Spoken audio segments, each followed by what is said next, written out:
It is now illegal for trans people to drive in Kansas. I never say, like, please don't scroll, but for once in my very online life, I'm going to ask you to not scroll. This week, trans people in Kansas received letters that their IDs are now invalid, with no grace period. Hi, I'm Avery Rowland. I'm a transgender woman in Kansas, and today I got a letter from the Driver's License Bureau saying my license is invalid. It happened.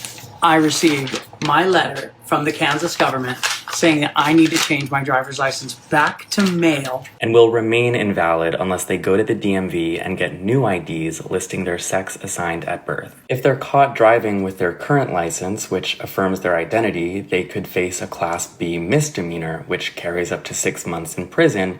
Of course, prisons that align with their sex assigned at birth. Now you may be wondering, if there's no grace period, how can they drive themselves to the DMV to get a valid license? Or why didn't the government just send them valid IDs with those letters? Because giving trans people paths to freedom is not the point.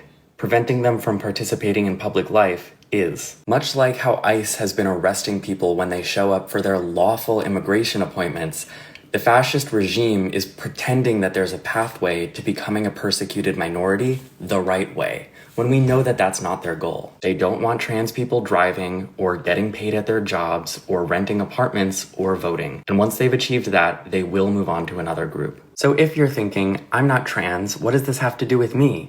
Allow me to put it another way. The same politicians pushing for ID requirements on voting day just singled out a group of people that they did not like and invalidated their IDs overnight. I think you should care about this because it happened to anyone.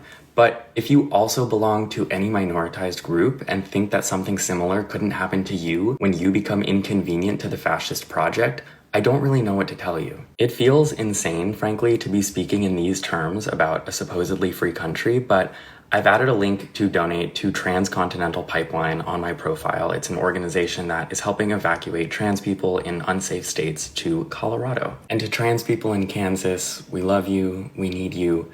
Please hang in there.